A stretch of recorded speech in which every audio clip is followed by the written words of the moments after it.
Hello, this is Peter Englander with the League of Women Voters of Portland, and you are watching the Video Voters Guide. We are in the studios of MetroEast Community Media to talk with candidates running in the November 2018 general election. We have invited all candidates who filed for this race. There are many reasons during busy campaign seasons for candidates accepting or being unable to appear. With me today is Christine Lewis, running for Portland Metro Councilor District 2, who has been able to accept our invitation. We are sorry that one of the candidates in this race, Joe Buck, has been unable to accept our invitation. We urge voters to visit the League of Women Voters of Oregon's website and to use the League's vote411.org site for comprehensive coverage, where candidates may also choose to include more information, including some of their own YouTube videos. So Christine, our first question is, of Metro's current or proposed projects, which do you think are the most important and why? Well, thanks for the question, and also thank you for the opportunity to have this conversation today. I think of utmost importance is the housing projects ahead at Metro. We have a housing bond on our ballot, everybody in the Metro region, not just District 2. And it's our opportunity to come together as a community and recognize we're in the middle of a housing crisis, and this is our opportunity to do something about it. In 2016, the City of Portland moved forward with a bond project for affordable housing in order to support development of units of housing for neighbors who need it the most. And I was really privileged to get to lead the charge as campaign manager for that project. But now we're doing it region-wide. So I would urge folks to vote yes on that measure, but also know that the work isn't done once the bond passes. We have to actually implement and make sure that we're tackling housing at a regional level.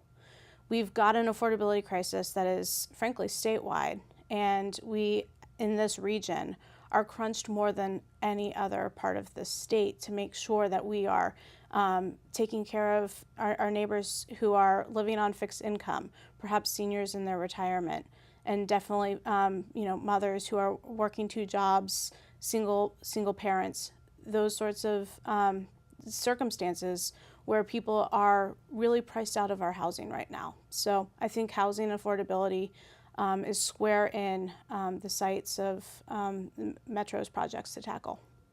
Any other projects that are a high priority for you? Yeah, the next on my list is definitely transportation. I live 2 blocks off of Willamette Falls Drive. In my community, that becomes the third lane of I-205 during rush hour. So basically, my local neighborhood street where there's a coffee shop, there's a couple of small local businesses, and direct access to our elementary school absorbs the traffic that is basically just trying to get through our community. And it's untenable for our neighborhood to continue to take the place of that infrastructure. So we've got to make sure that 205 that was designed out in the transportation package by the state legislature, that moves forward and that we're addressing congestion and bottleneck issues, but also safety issues right there at the Abernathy Bridge. So I bring this up because that's one project, but every community in this district is wide and vast and includes Milwaukee and Happy Valley, Lake Oswego, West Lynn, Gladstone, Oregon City. Every community, every neighborhood has their version of my Willamette Falls Drive.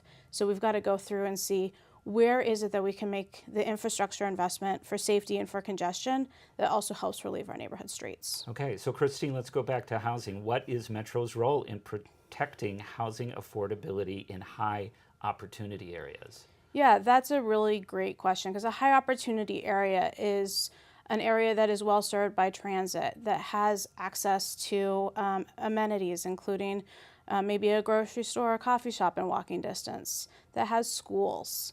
So Metro really can make sure that we have housing that is affordable at all levels along major transit corridors. So when we think through where people can live, where they can get to work, where they can get to their medical appointments, it's when they can easily hop on a bus or potentially take the MAX. And so transit-oriented development is a program that's long been run by Metro, and it is a critical place for Metro to continue to focus its investment as it thinks through which transportation corridors are our future.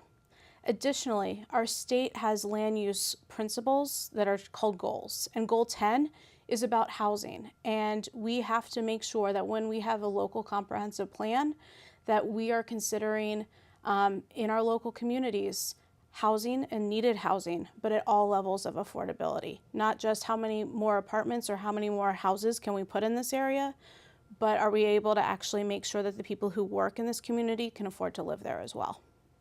Okay. So let's go back to transportation. How would you balance transportation spending among mass transit, cars, bikes, and sidewalks? Yeah, that's a great question. And I think that your question kind of approaches the challenges from the structural component, but I would really come at it from the user. How are we going to address safety issues? How are we going to address congestion? How are we going to make sure that pedestrians and people on the road not surrounded by a metal car are safe? How are we going to make sure that myself as a driver, I spend a lot of time commuting, unfortunately, that I have confidence when I drive, that I'm in some sort of separated area from people on bikes, people on their feet, people on those newfangled scooters. So I really think you have to prioritize kind of the user experience. And I've already said that we absolutely have to address 205 and our regional highway network. Same though, we have to make sure that we have sidewalks, that we have plans in place so that we can have safe routes to school. That's funding that comes to Metro and local communities via the state.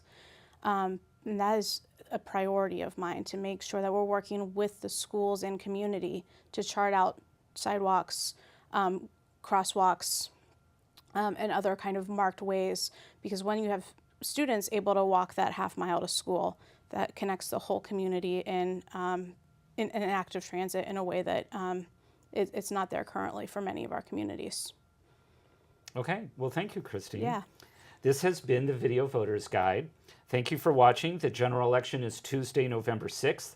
Be sure to inform yourself about the candidates, the ballot measures, and exercise your right to vote. Well, thank you.